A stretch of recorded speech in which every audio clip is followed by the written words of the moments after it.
Hello there, everybody, and welcome back to the Disc Connected. I'm here with Justin Laliberty, and forgive me, I don't even realize what your title is with OCN anymore. What is your title currently? I'm the Director of Operations. Director of Operations with OCN, who is hands-on with a lot of these partner labels, hands-on with Vinegar Syndrome, and really curating the taste for a lot of people lately. Justin, thanks for coming on. Thanks for having me. We've spoken to a lot of the partner labels over the last 6 to 8 months, and a lot of them have become friendly with the channel and with a lot of people that watch this. I've got a couple that I'm still scheduling with. Specifically, Canadian International Pictures is going to be coming on here soon, and they've been absolutely lovely. But Vinegar Syndrome and OCN, can you share how you got down that path and how this led to you being the Director of Operations? I don't really know where to start there. It's a lot. Yeah, it's been over 20 years for you, right? That path is, it's a lifetime. It's kind of, I think anybody who's into this stuff and, collectors, like, who are the audience here and who are the people, that are buying our stuff. Like, we all start so young. Like, I remember buying, VHS tapes when I was a kid and, like, getting an allowance and going and buying tapes with my money. And then, when DVD came, it kind of really opened up the floodgates to just a lot more access with, not really having to wait for, like, the video store to sell their rental copies out. And, it was just like you could walk into, like, a Best Buy and buy something the day and date. You weren't really waiting for that rental cycle. So I think that really, the DVD era really opened up me to what collecting was. Prior to that, it was more just like, I was 10 and I wanted a copy of The Running Man to watch, like, whenever I wanted to. But once DVD came, it was like special editions. And like a lot of people, I latched onto those, like, Anchor Bay collector's editions and things like that. So it was definitely an early thing. Getting into movies in general was at early childhood. And then becoming a collector. And then as a teenager, realizing, like, this is the world I want to be a part of, when I entered kind of the job market and, and going to college and go to film school. So as a teenager, I started working as a projectionist at a movie theater, and then I worked at a video store, of course. So as I was kind of steeped in it. I worked in video stores, movie theaters, pretty much my entire professional life for over the past 20 years. I've worked exclusively, well, not exclusively, but always at the same time as something else. So either I was working in or around movie theaters or, video stores, or I was working in a record store alongside working in a movie theater. So, kind of always focused on, like, some facet of media, in addition to movies. I collect records and comic books, and, we're all kind of like, you get immersed in one thing, and it's like, well, what else can I do? And, like, where can I put it all? But yeah, I mean, that's really, the genesis is really just loving movies. I mean, that's really how it all starts. And then, you kind of graduate. You go, it's like, well, I'm going to work here and I'm going to do this thing. And then I went to film school, and then I went to school for film preservation to be a film archivist. And that led me down into, like, the greater New York area. And I started programming and projecting. We'll get into a little bit more of that, I think, later on. But ultimately, what ended up happening is Vinegar Syndrome started, which I instantly, kind of set my eyes on. I had just come out of film preservation school, saw the crowdfunding campaign for Lost Films with Herschel Gordon Willis. And that was, like, my area of interest. When I was going to preservation school, when I was kind of doing my more, like, independent scholarship, was around, like, preservation of erotic films or, kind of forgotten exploitation films, things like that. So I really wanted to kind of hone in on, like, what they were doing and just follow, along as much as I could. And when I ended up working for Alamo Drafthouse as a programmer, I got a little bit more connected with them, started, programming some films from the collection. And then one thing just kind of led to another, and I left one for the other, and here I am. Speaking of the archivist and programming side of things, about almost 2 years ago now, you did a really great interview with the podcast They Live by Film, and I'll link that in the description below. They're friends of the channel, and it is hoping today I'm hoping that this will be a bit of a supplement to that, because a lot has changed since then. Obviously, we've been hit pretty hard by a pandemic. Your role through a lot of these partner labels seems to have grown exponentially since then. Vinegar Syndrome seems to have grown quite a bit since then. Can you speak on how the last couple of years seems to have affected Vinegar Syndrome with the pandemic and with Obviously the whole collector's market seems to have changed pretty rapidly for a lot of these labels. Yeah, I mean, some of that's, a little kind of out of my purview just because of, the broadness of it. Like speaking to industry trends in general is a little bit difficult, but I think as a person and as somebody who's seeing other collectors and how they react, the pandemic forced us all in our homes. Right. And one of the things, you started to see, I mean, we saw so many things come out of the pandemic, and especially on social media, because we were all like just stuck in it. Like, even if we didn't want to be, it was like, where the hell else are you going to go? So we're all on Twitter, we're all on, Instagram and Facebook and sharing things. And there was definitely this sort of knee-jerk reaction that you started to see in the collector community to be like, oh yeah, you guys all have to rely on Netflix, but like, look at my wall of movies. Yep. And it was like, there's this kind of comfort in that. Like, I can go, look at my wall of movies and it's great. But there's also like, kind of a boastfulness about it. And sort of course. There's sort of like some condescension there, which collectors are, a very welcoming group, but they're also, some of us can be dicks. So a lot of them. Like, you kind of saw that come out of the pandemic of, there was this tendency to champion physical media as like simultaneously putting down streaming, which I personally don't like. I love streaming. I think streaming is incredibly important for access. I think it's a really great way to see things before you buy them. One of the things we always have to take into consideration, even on our end, is these products aren't cheap. And like having a home theater isn't cheap. And like, all of these things kind of come into play there. And I think that's one of the things that, really opened up eyes during the pandemic is sort of just like how democratic we can make home video, like how can we democratize access to films? And I think having it all exist in the same pool is really important. It shouldn't just be that you can only see this movie if you can buy a $50 UHD. It shouldn't be you can only see this movie if it's streaming for $3.99. Like, there should always be both options. Like, I think that a healthy ecosystem for film is that we can see everything on our desired format. Of course, that's wishful thinking because we have to consider licensing and, all of these other things that come into play. But, what I noticed about the pandemic is that people who had stridently only considered streaming for a long time opened up their minds to physical media. And the opposite happened too, where these diehards that were like, I'm only watching something that's on a disc. We met, supply chain issues. We met store stock issues. It became the type of thing where it's like the people who wanted to buy something might not have been able to, and they had to rely on that Amazon or iTunes rental. And the people who liked to only rent things realized not everything's available to stream, and your internet bandwidth sucks because everybody in your apartment building's now on Zoom. So now you have to go buy a DVD. And I think that's what really happened to me during the pandemic is that these things got democratized and home video companies saw a boost because people who didn't traditionally buy discs were buying discs. And then streamers also saw a boost because people who weren't home all day were now home all day and needed something to do to entertain themselves and or their children and so on. So I think I guess that does speak kind of largely to industry trends in the pandemic, but just from a personal level, that's what I noticed is that people started doing the thing they weren't always comfortable with or used to.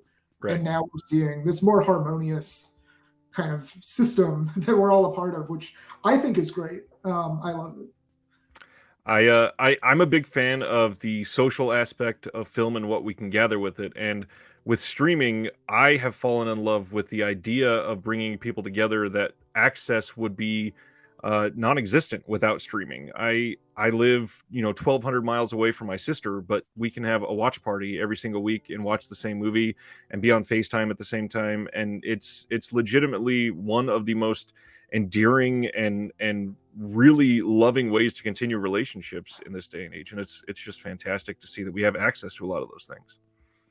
Yeah, I completely agree. And with the pandemic, obviously, a lot of people were able to discover that, but the discovering of some of these more niche boutique labels, we have so many to choose from nowadays, and OCN obviously is a big hub for that. We've gotten over 20 partner labels over the last couple of years, and there have been, I don't even know how many releases. It's hard to quantify at this point, but with the amount of cinema that's come out, you are literally like taking the pulse of the taste of a lot of these collectors. Can you share maybe some of the feelings that you've seen from that? Because I can't imagine just the overwhelming satisfaction with seeing an unknown film suddenly have 500 reviews on Letterboxd that pop up over the following weeks of putting something out. Yeah, I mean that makes it all worth it. It's a lot of work. Very probably obviously, but at the same time, I think some people might not know the amount of work that goes into kind of managing something like this and what all the labels do. I'm here as like a facilitator. My job is really to kind of oversee, it's an operational position where I'm overseeing how everything operates, scheduling, manufacturing, getting things out, promoting it. Sometimes I work in tandem with labels to produce extras or help acquire content. So I'm kind of like all over the place in this.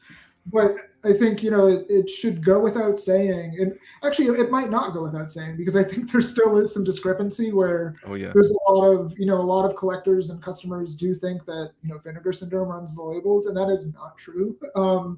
These labels are all their own entities. They are all their own companies. They have very gifted curators, people who really care that are in there, who know a world of content that I don't know. You brought up Canadian International, and you look at them, or you look at a label like Connie, and they're bringing films to me that I've never heard of, that I didn't know existed.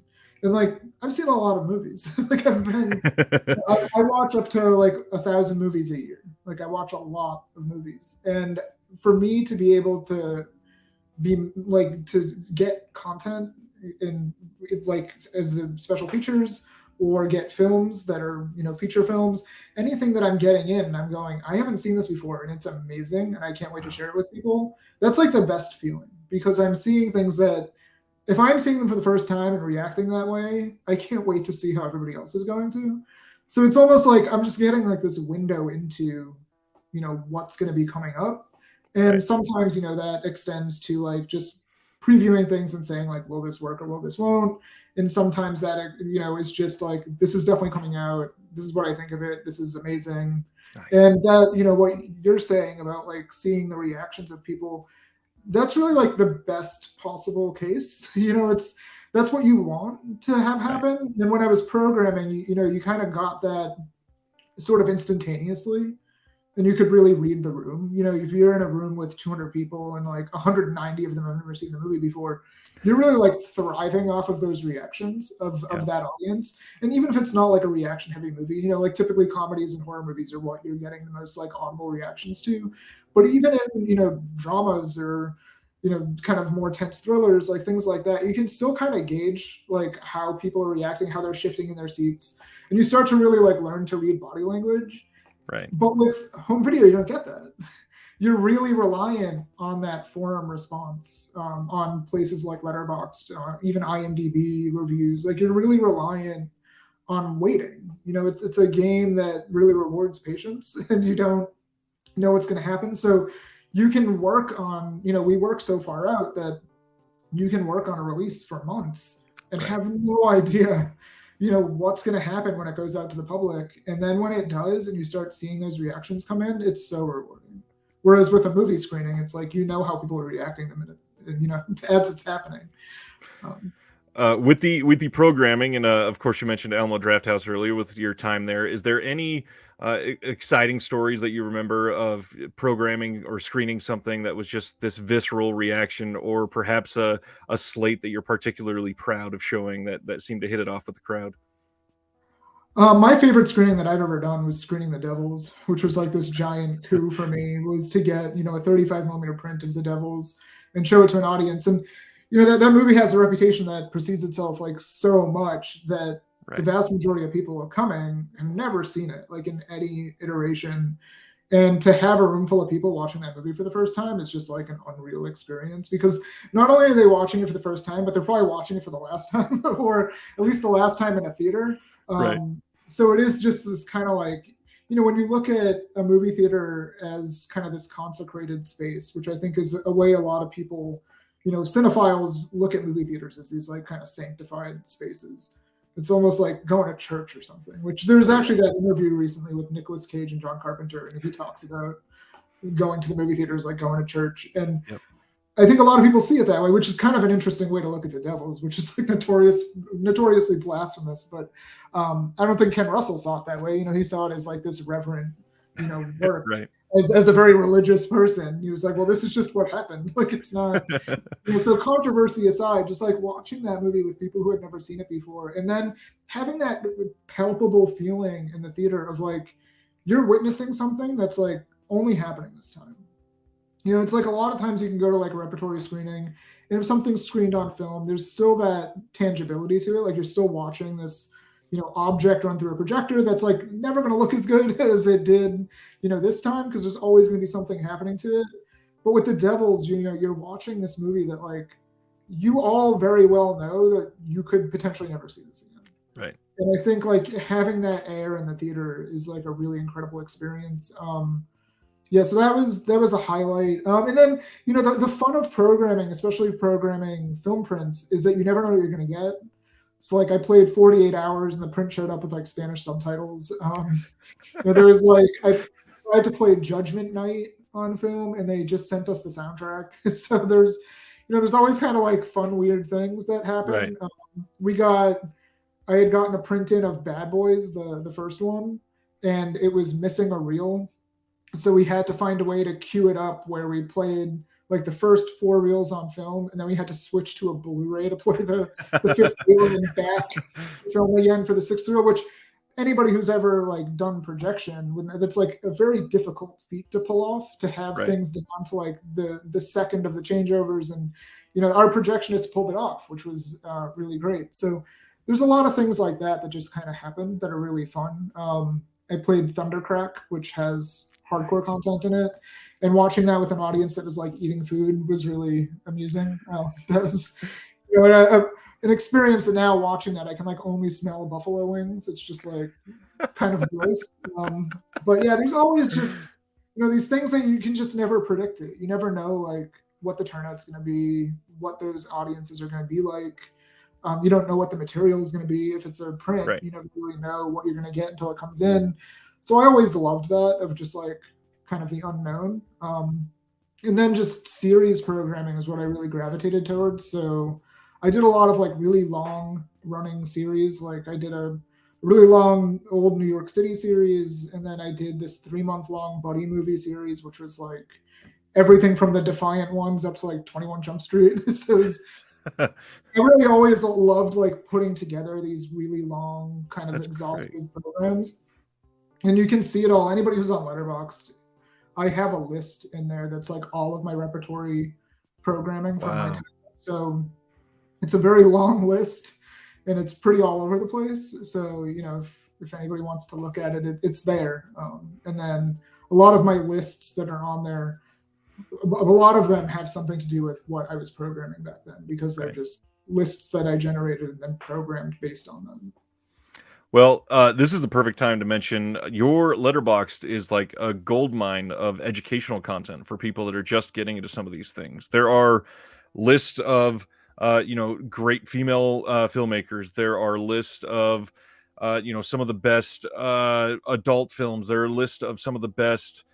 There's one list that I had to copy because I didn't want to lose it just in case. I think it's what did you call it? I think it's horror content with adult scenes or something like that. Oh yeah, I know the like hardcore horror, erotic horror. Yeah.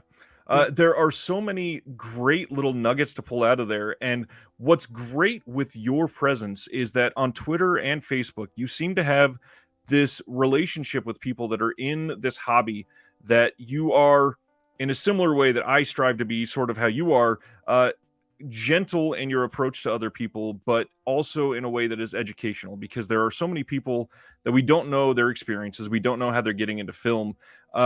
Is there anything that really made you approach a lot of this in that same aspect? Because it seems like you are just this welcoming soul that is really nice to see as an ambassador for this sort of hobby. It's a very broad question, and I know, but yeah, I mean, it's just one of those things where, like, you always want to treat people the way you want to be treated. Like, I've been doing this for a long time. Like, I've been kind of obsessed with movies for 30 years, but I know most people haven't been. It's, you just kind of have to take it. And, at the end of the day, like, what I want is for people to appreciate what I appreciate. Right. I don't care if you like it. Just like, there's a difference between appreciating it and enjoying it. And Absolutely. so, like yesterday's Sight and Sound, like, I knew that was like going to get brought up. perfect example of that. Like, I love Jean Dielman. Like, I think it's entirely deserving of where it is. And there's going to be plenty of people who are just like, well, Vertigo's better, Citizen Kane's better. Like, whatever. Right. That's all beside the point. Like, it's not even a contest of like the best to me. It's just the potential to dismiss something that you're either uncomfortable with or ignorant of never crosses my mind. And I think shunning people or making people feel stupid or uneducated is the perfect way to perpetuate that. Right. The more that we hold people to some standard that's untenable with their taste or with their knowledge, the more likely we are to have cinephiles out there that are going like, fuck Jean Dielman, I've never heard of it. Well, they've never heard of it because nobody wants to show it to them and educate them as to why it's important. Yep. And if the reaction to people that are decrying the results of the Sight and Sound poll is to shrug off all of these people that are like, why is this movie number one? Instead of telling them why and like educating them and pointing them to like Chantal Akerman's books and her movies and saying, maybe you shouldn't start with Jean Dielman because of how big and challenging it is. Like, start with something smaller and get there. Or even like start with somebody else's films. Right. Start with like Varda films and then like inch your way up to Akerman. Like, telling somebody, oh, well, you don't understand it, like, go watch it, and then have them sit through this over 3 hour long, extremely challenging movie. Like, we need to not forget, like, this isn't the kind of movie people are used to that don't watch this stuff. It's not Vertigo. It's not Citizen Kane. And, like, those are already still challenging movies. Like, Vertigo's a genre movie, but it's not today's genre movie. It's not The Departed. Like, it's not what people are used to that are, like, Gen Z or, not to be ageist or anything, but like, I think just the way contemporary culture is and the way like our media is like a lot more hyper. I think it's really hard for people to get into the rhythms of movies that were made like 50, 60, 70 years ago. Right. And then on top of that, you have films that totally went against the grain of even those movies. Like Chantal Akerman was not making movies that like Alfred Hitchcock was making. She was making movies that were so out of the like left field and for an audience of like intellectuals and honestly like mostly herself that you can't really expect people to just approach these things and go, oh, this is now my new favorite movie, because that's not going to fucking happen. Like it's not going to happen. Like they need to be led to it. They need to be like nurtured, and there needs to be this open conversation. Like the discourse is really important. And I think the problem we have now is our discourse is film Twitter. And film Twitter is more like the bully on the playground than like an open conversation, like in any capacity. Like, I try on Twitter to be someone who's like willing to answer questions, willing to point people to what they're looking for, and just never try and put anyone down. That's not to say that I'm not like some patron saint of like home video or anything. Like I can have my moments where, it's like if people are being frustrating, like I'll just be like, leave me alone. But, there's definitely a tendency, I think, in this culture to kind of hold people to a standard that they shouldn't be able to. Like we need to think of like when we were budding cinephiles, like when I was a teenager, like when I was starting to see these movies, I didn't have Twitter. Like it didn't exist. Like I didn't have anywhere to go. I read books. I opened up a book, and a book is non-judgmental. Like, I could open up a book like a film guide. I could look at film lists and I could go, I'm going to watch all of these movies in order because they're in this list. And that was my film education. I didn't have people to go to say like, watch this first. And I wish I did. So I just want to give to people what I didn't have when I was learning this stuff. Well, it shows, and that's all I wanted to shine a light on. Is it's definitely nice to see somebody that's an ambassador that is like that. And to be frank, I mean, what you said earlier, a lot of people in this hobby are gatekeeping assholes a lot of the time, and unfortunately, it it has a tendency to come with an air of pretension and condescension, and that can turn people away from what may be about to be their new favorite movie. And times have changed a lot in the last 40 years, and not just for the type of films being made, but when Ackerman made a lot of the biggest, most important films that were made back then, we weren't talking about YouTube culture with ADHD brains on people that can't sit still for more than half an hour without touching electronic devices in their pocket. So cinema and society as a whole are facing different problems, and the way that we approach that with people trying to educate themselves is going to be important for this next generation primarily. Yeah, absolutely. That is, I think, a really good way to talk about how some of these physical releases from OCN are also a physical way of looking at that type of ambassadorship. I mean, we're bringing films from cultures that, like you brought up Canny, stuff that was never out of their home country, and we're seeing them in hands of people across the world now. Are there any prior partner label releases that you think are perhaps important or can act as a really great film education that people have not paid enough attention to that you want to shine a light on? Honestly, it's hard for me to just like separate things. I'm so like steeped in it kind of as like a whole that it's a little hard for me to go like, these are the ones that are the most important or anything. But it's like for right now, I think, the things that I really love to see is marginalized voices being amplified. That's one of the things that I've always kind of loved seeing with home video is that, films that didn't get much of a theatrical release or weren't championed during that release, as much as they should have been. It's just kind of seeing them come out in like a format that really shines a light on what they can offer. So, films made by people of color, people, female filmmakers, LGBT films, which, Altered Innocence is really kind of has like a big hold on. So there's all of these different films, and you see like what AGFA's been doing with their releases, like the box sets for the Doris Wishman films. I think are a film school. Like I think that you put those 3 volumes together, and you want to you go to college and take a course on a filmmaker, and like one of the things I've been loving lately is just seeing these like big comprehensive sets come out. You put those 3 together, and you have the trajectory of like one of the greatest American filmmakers, regardless of genre or like what their motivations were. You have this collection now of these films, and I think that's really important. And you look at the films of Fred Halstead or Arthur Bresson, like those films are incredibly important to like the legacy of gay cinema. And then the films Connie's doing, I think Rebels of the Neon God, which Big World put out, is an exceptional film. The stuff Canadian International's doing, those films were not really distributed even in the United States. So I think those are really exciting. I think the whole spectrum of it is really great. It's what Deaf Crocodile is doing, restoring, the films that they've been restoring. Solomon King, which just came out this month, is, this unearthed treasure of Black cinema from the 70s, which is an interesting counterpoint to what was being made by white filmmakers at the same time in the studio system. So if you go through, the nice thing with the OCN catalog is if you go through it, there's almost a point to be made for every single film as to why it's there and why the labels put it there. There's a tendency that I see lately to kind of go after the shot on video movies, which I definitely understand are not everybody's cup of tea. And like, admittedly, some of them are not mine. But I think, it's crazy to me to have people championing film preservation and then decrying the preservation of tape-based media, because that's a whole other area of like renegade filmmaking.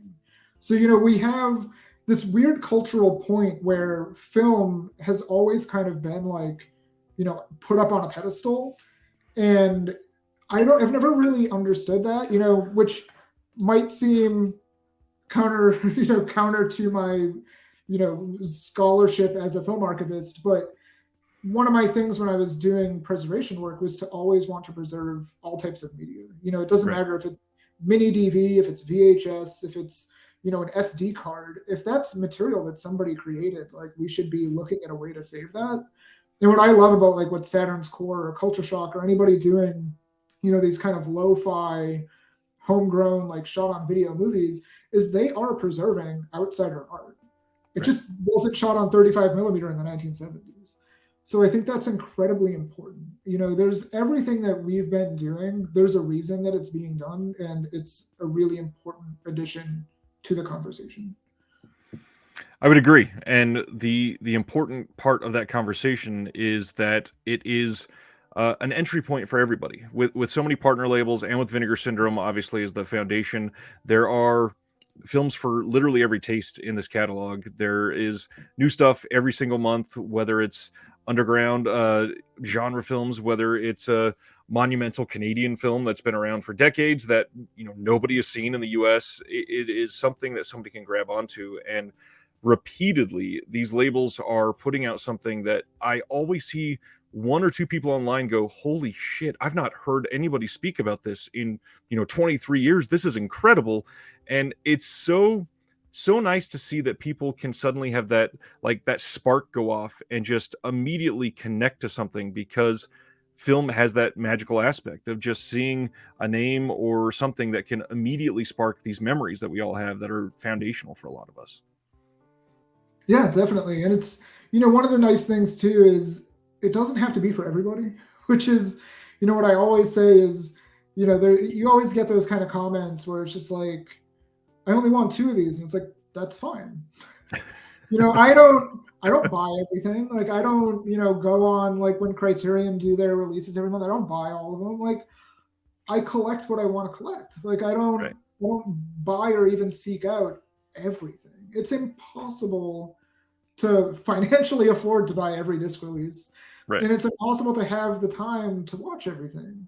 It's totally okay to cherry pick. And it's totally okay to find a stream and watch something before buying it. Like, it's all of these things are fine. To me, it's not about everything being for everyone. It's about there being something for everyone. Exactly. Like, there should always be I want any fan of film or any consumer that buys discs to be able to go onto our site on the first of the month and find something that they want to see. And if there is a person who's going on and saying, I can't find a single thing between Vinegar Syndrome and OCN at the start of the month, and they're like, there's not even a single thing that interests me in just watching it, then I'm doing something wrong. And that's what I want. It's like, there should at least be something for every person. Well, speaking of that, you do a great job of highlighting some of these titles every month, so I would be remiss to not go over what got announced yesterday. We see the reemergence of Bat Pussy from AGFA, which was out of print for quite some time, and this is like unearthing magic here because suddenly there's more content. Why don't you tell us about that one? Well, I mean, I don't know what there is to say about Bat Pussy that hasn't been said or isn't implied by its title, but that's a great movie of an end. It is what it is type of situation. I think it's great. It's a really, talk about programming. Watching that with an audience was a great time. Yeah, it's the type of thing. It's an erotic film in theory, but it's like anti-erotic in practice. Right. So you're basically watching people like attempt to have sex for an hour. So that's at least amusing. But yeah, it's a lot of these kind of updates. You see a lot of like upgrades come along often, and it's, as a collector, it's always like hard to kind of parse which ones are truly an upgrade. I think the Bat Pussy one is truly an upgrade. It has new footage, it has a new ending, it has new extras, it's a new preservation, it's got a slipcover. Everybody loves slipcovers. So I think it's a really good upgrade. I think that movie has a lot of mileage in it. It's it's the type of thing where, like, if you're a fan of classic erotica and you want your friends to watch it and they're like, this is gross, I don't want to watch it with you, Bat Pussy's a fun one to put on because it's like not, I don't think anybody would ever say that movie's erotic. There's no concern about somebody in the room like getting aroused by accident. Like, it's not going to happen. It's a pretty interesting exercise. But also the supplements on this one, there are some new like short films added to the package that are great. One of them is just insane, and I can't wait to see people like start watching it and commenting about it because it's nuts. Bat Pussy is one that's always been fun to listen to Joe and Brett from AGFA discuss it, because they've talked about it so many times. And they're just like, "What kind of crowd is this? What kind of thing should we say?" And the conversation around Bat Pussy has been great. But the cool thing is, this had been unavailable for quite some time for some people that missed out on the first Blu-ray release. So just that thing we brought up at the beginning, that accessibility, this is one of those that is a little difficult to see if you didn't have that original release. So it's nice to see this get into more hands. Black Crystal, AGFA putting out a second title this month. I don't think I'd ever heard of this one. What can you tell us about Black Crystal? Oh, Black Crystal's fun. So, talking about, outsider cinema, you have this movie. It's shot on Super 8 in Tucson, Arizona, and it's just nuts. Like, it's it's one of my favorite things, which is like a genre hybrid. So it's an action movie. It's got some horror elements, some sci-fi elements. Like, it's just all over the place. But it's clearly made by somebody with a passion. The people making this movie like wanted to make a movie, and they did it. And to me, that's the greatest thing, because we see so many movies that are made, either by studios or by people that are just like doing a job, that like when you get to watch a movie that was like, this was in someone's head and they said, you know what, I'm going to go do it. I don't have any money. I have a Trans Am and I'm going to put it in like every shot of the movie. And we're just going to put the things we like in this movie and make it with our friends. And they did. And it's fun. That's the best thing that they can do. That is an achievement, and a lot of people don't understand that. Just that alone and finishing it takes so much from some of these filmmakers, that it is nice to see like this type of film get championed when we, many people like myself had never heard of it, and it's great to see. Saturn's Core for this month, Damselvis, Daughter of Helvis. It's the best title of the month. Yes.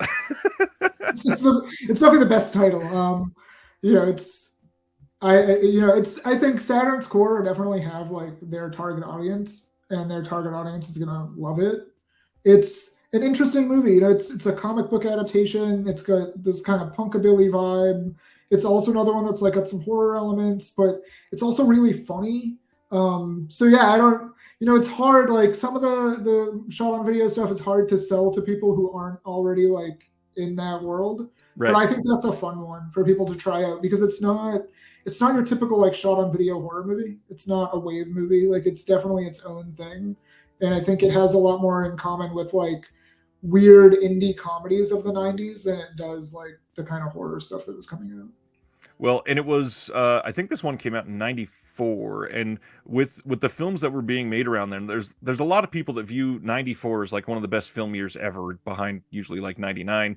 And to see what people were inspired by at the time and led to make in the underground scenes like this, it is so like tangible. You can feel just what went through their head. And with a release like this, there's 2.5 hours of behind the scenes footage. So not only that, you can watch it being made. And I love how Saturn's Core just loads up their discs and really makes them worth it. This looks like a pretty killer release. And then that's followed up by Death Magic from Culture Shock releasing here. And this one sounds absolutely wild. Yeah, it's crazy. If you ever wanted to see a Civil War major get resurrected in the 90s to kill the descendants of the people who had him hanged, there's your movie. So it's what you'd expect. Some of the stuff, it's like, and that's fine. Like if I'm gonna watch a slasher movie that was shot on video in the 90s that features a Civil War general like just killing people, that's what I want to see, and like that's what that movie is. So it's it's what it says right there. Like, it's not it's not putting on any airs. It's not trying to be something it's not. It just is what it is, and I think that's comforting. And Culture Shock has done a lot of that this year. It seems like a lot of their films kind of have that same attitude, I guess, when they come out, and it's nice to see a label getting a genuine personality that we can feel. And one of those that I think, as I've felt personally since the very beginning, I have loved almost every single one of the Utopia releases. And this month we are focusing on Dinosaur Jr. with Freak Scene. Yeah, I mean, that one, I think, it's music docs are always the type of thing where it's like people don't want to watch them if they're not a fan of the band, and it's, which I can get. But right. Dinosaur Jr., I think, is just one of those, such a seminal band from that era that I think even people who aren't super into their music will find a lot to appreciate there, just because of the wealth of footage, the interviews with people who aren't in Dinosaur Jr. Like, Kim Gordon's in there, Henry Rollins, Kurt Vile. So there's people in there who aren't affiliated with the band really, and I think it's just an all-around great music doc. It's also just really loud, which makes sense. Like anybody who's ever seen Dinosaur Jr. live knows that they're just insanely loud. So yeah, if you play that on some good speakers at home, it's going to sound really good. Nice. We do a live announcement show on this channel every week, and last night we spent a long time talking about this next one from Altered Innocence. Dressed in Blue, I've seen on lists and brought up as one of the more important films to see from the LGBT scene, and it's been insanely difficult to track down for a lot of people, and it feels so important that we get more eyes on this film. Can you share why this movie is so important? So Dressed in Blue is, for anybody who's not familiar with it, it's a documentary from the 1980s that's following 6 different trans women. It's just this beautiful document of their lives. I mean, it's not a documentary that's like has necessarily an agenda. It's just a documentary that's like portraying people for who they are. And I think that's really beautiful. It's not something we see often, like in any community. So to see it here, I think is extremely important. And to have it just actually available is, that I think it's one of the most important home video releases of the year from any company. Wow. Is to have that movie just finally be accessible. And it looks great. It was shot on film in the 1980s. The restoration's beautiful. Like it's just an all around great movie. It's the kind of thing where, there's going to be people who like won't watch it just because they're either not interested or they don't, care about the content. And like, I think anybody should take a chance on it. I think you'd be hard pressed to find someone who wouldn't be moved by that movie. Wow. I was talking to a friend in Seattle a couple months ago, and we brought up how important Altered Innocence has been over this last year, and it's nice to see more attention get on some of these films and get into other hands that, again, just widening those marginalized groups that have not been able to get the voice that they deserve in a lot of these circles. And this is one of those that screams more people absolutely need this just for an education side if they have never been even subjected to that side of society, because there are so many people that it's difficult to break into something like this depending on where you live or what type of upbringing you've had. And it's nice to see, again, accessibility to this sort of story. ETR Media, Lieutenant Jangles. This is one that had a previous Blue release from Scream Team releasing, I think, in the US, and I had that release. And this movie is fun as hell. What can you tell us about Lieutenant Jangles? I mean, it's like it's a comedy. I think a lot of people are going to go into it expecting it to be like a through and through action movie, and I think it's more of a comedy. I think it like definitely is more of a comedy than it is an action movie. Because it's ETR Media, people are comparing it to Commander Ninja. I don't think it's that similar. I think they have like a similar vibe in just like their production, but this one is more just like a crass comedy. It's like you could label it as Ozploitation because it's from Australia and it's exploitive, but it's really just like a raunchy, fun comedy. Some of the jokes are just ridiculous. It's like really scatological. It's very profane. It's just, I don't know. I think it's just a good time. Like it's the kind of thing I'd like to see with an audience. Yes, it is one that is a lot of fun to watch with a group of friends. I will definitely champion that. Pirates, I'd never heard of this one, but Gunpowder and Sky, for some reason this year, a lot of home runs with me. I'm very interested in this one. Can you sell some of our viewers on this one? Yeah, so Pirates is a movie I had seen through the South by Southwest like virtual platform back when it was in that festival, and I was pretty immediately taken by it. It's a British like comedy drama set around Y2K. It's we all lived through, well, not we all, but like you and I lived through Y2K. Right. So Y2K was pretty fraught. Like people thought like the world was going to end, but it was also 1999, and like people were super excited about the millennium. So it was like this weird night where it was like everybody was like super excited about year 2000, but everybody thought the computers were all going to break and we were going to die. And so it was like really strange. And I think Pirates is a movie that captures that really, really well. In that like sort of air of like nervousness around the evening, but also like it's our night out. It's New Year's Eve. Like, let's party and have fun. And it just follows this group of friends and kind of all the things they get into. It's just a really fun, like, genuine movie. It's another one that's like a perfect hangout movie, like put it on with your friends. And it's really sweet. It was made during the pandemic, so there's some interesting things in there that you can kind of see. That, like, if you listen to the commentary track on it's really good, where they talk about making some of those things, making those decisions because of what was going on in the pandemic. So yeah, highly recommend the disc and listening to the commentary. Interesting. Yeah, that actually sounds really great. And the vibe of Y2K, a lot of people that don't remember it, it felt like this weird, like apocalypse party vibe, and that's an interesting thing to capture for sure. Canadian International Pictures. This one, I obviously immediately, we see Donald Pleasance, and a lot of us are just, I got to see this. But why is the Rainbow Boys so important for us? It's another one like with Canadian International where they're just bringing, Canada's directly above us. Like, it's not far away. And, a lot of Canadian movies, not most of them, but a lot of Canadian movies are in English. they have American actors. Like, it's weird that a lot of them haven't been distributed, or at least distributed widely in the United States.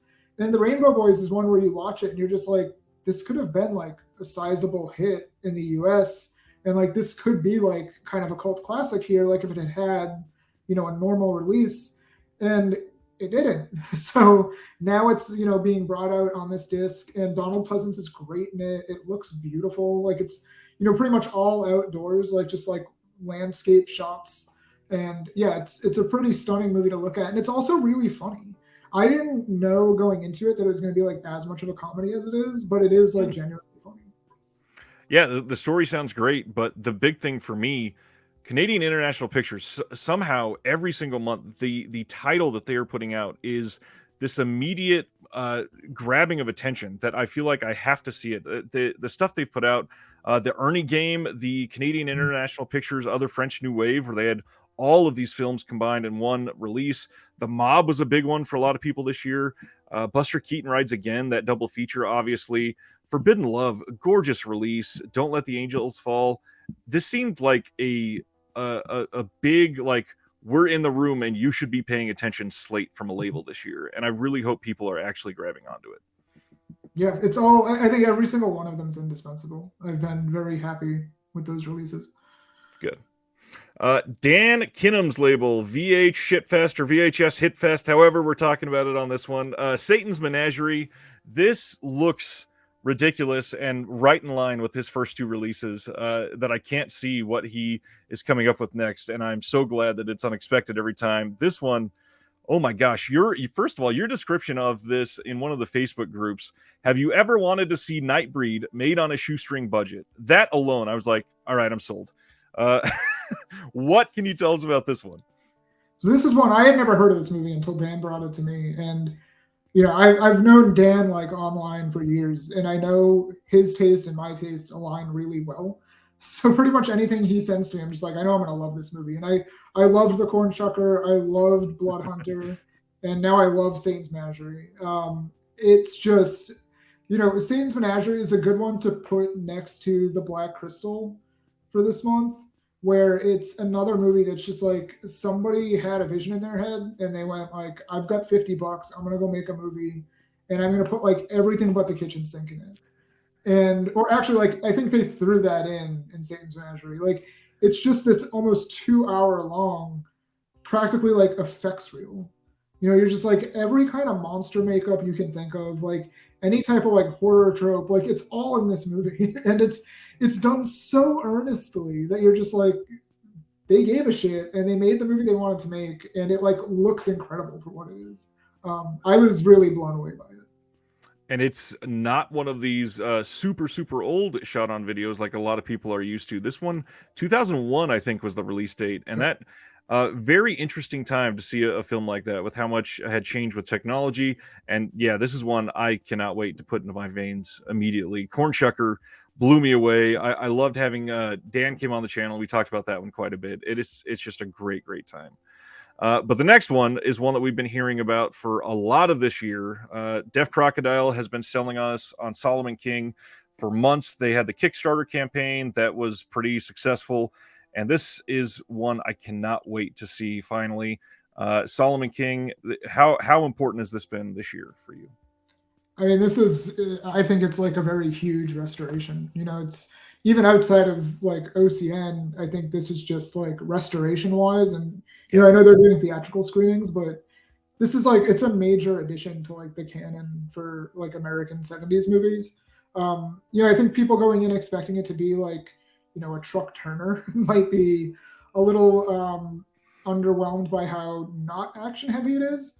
It has, it's violent and it has violence in it, but to me, it feels more in line with like the Jamafanaka films, which are some of my favorite films that we've put out at Vinegar Syndrome. So movies like Welcome Home, Brother Charles, MMA, the Penitentiary films. Like, I think it's more like it shares DNA with those films than it does, like movies like Hammer. Like, it's not, it's not that kind of movie. I think it's just very representative of like a specific time and place and culture. And to me, that's really important. It has like an almost docu-realism to it that I think we don't often see in like blaxploitation films, especially. So yeah, I really love it. I think it's a great release. It's just an all-around great movie. It's going to be one that people talk about for like years to come. Yeah. And the restoration work looks remarkable. The stuff that Craig shared that was like fully yellowed, you could hardly see any of the picture behind it. And then the remarkable switch to see what it looks like now. It's one of those things that makes it look like it could fit like a mid-90s crime, wonderful little exploitation piece, like right alongside like a Jackie Brown type film. And it looks incredible. This is one of those restorations that is mind-blowing. Yep. Silvio, this came from the same group that did Strawberry Mansion. Music Box Selects put that out earlier this year. I think that was a 2021 film, and same director. And they seem to have this very unique style. What can you tell us about Silvio? Silvio's fun. It was kind of like came about alongside a bunch of shorts with the same character, and I think it's a really fun movie. It's a very specific brand of comedy. People who liked Strawberry Mansion will definitely like Silvio if they haven't already seen it. But yeah, it's just like a very specific brand of humor. It's clearly made with a minimal budget, minimal resources, but there's a lot of passion there. I think it's very clear that they care about this character, and it's a guy in a gorilla suit. So I find that charming. I think it's really rewarding to me to have people just like make the things they care about. But yeah, I also find it really funny. So, comedy is a hard thing to kind of sell to people because our reactions to things are so different. But I think Silvio is legitimately funny. And a lot of the ones OCN has put out in the last year have been great. Like Inspector Ike from Factory 25 really hit hard with a lot of us. Gunpowder and Sky have had a handful that have just been amazing. Like to see a nice release of The Little Hours is great. One that was criminally underseen when that came out. It seems like it came out with little to no fanfare, and considering the cast, that was incredibly surprising. One that really hit home with us during our show last night, we spent a lot of time talking about Uncle Kent 2 and why we have not heard about anything surrounding this. I would love to hear your take on this, because this sounds ridiculous in all of the best ways. I love Uncle Kent 2 with all of my heart. Like, I will say that like full stop. So when Uncle Kent 2 came out theatrically, that was back when I was programming at Alamo, and I played Uncle Kent 2 for an audience of very few people. And I was obsessed just in how it handles its metatextual elements, the type of comedy it trades in. I love the heat, referencing the key art that they made for it. I don't even know how to like summarize in words like what Uncle Kent 2 is, outside of saying that it's the smartest movie that you haven't seen. Like, it's just, it's so intelligent in how it handles comedy and how it approaches its source material, like its predecessor, and what the actors are doing, what the writers are doing. Like, I just think it's like, it's the comedy at its like, a comedy at like its breaking point, where it's like, where do we go from here? And I think that's maybe how that movie started. It's like, where do we go from here? And then they gave us Uncle Kent too, and I think it's like a godsend. So yeah, I love it. I really hope people check it out. You do not have to have seen the first one. That, I want to make that clear. People are like, "Where's Uncle Kent?" And it's like, oh, you can find it. It's streaming, but Uncle Kent 2 does not. You do not need to see Uncle Kent 1 to see and appreciate Uncle Kent 2.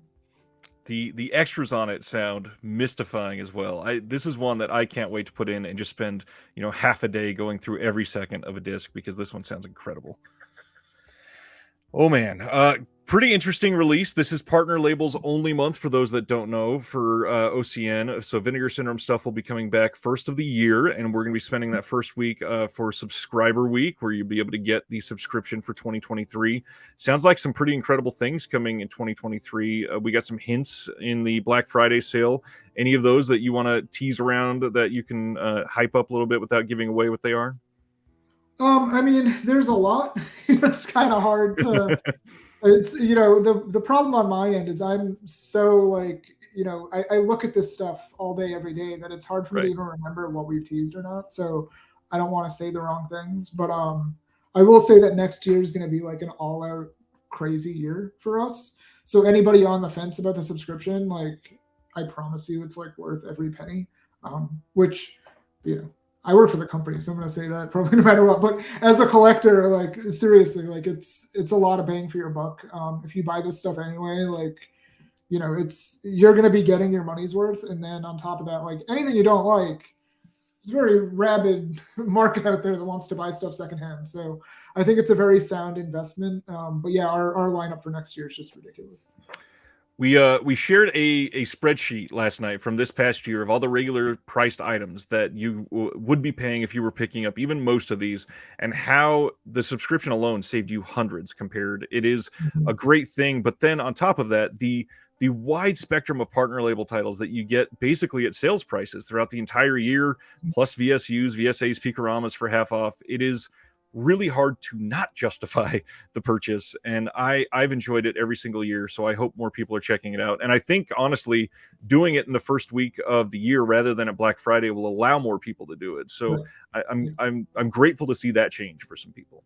Yeah, that was the idea. And I always kick around like if other labels who I buy stuff from offered a similar subscription, like I would do it in a heartbeat. So I think it's a really great deal. And it's also nice because I know for me, like when Arrow puts stuff up or these other labels that I buy stuff from, it's just like I gotta buy that now. Like I gotta remember to buy. Like I don't want to. It's like the wheels are turning so much with how much stuff is coming out that like if I could just like set it and forget it, and just like know like okay, all of this label's releases are coming to me every month. Like I would do it just to like avoid having to think about it every month. Yeah, and it's a lot more than people realize if you're not submersed in this hobby. The show I do every Thursday, we average usually 50 to 55 announcements that we go over every single week.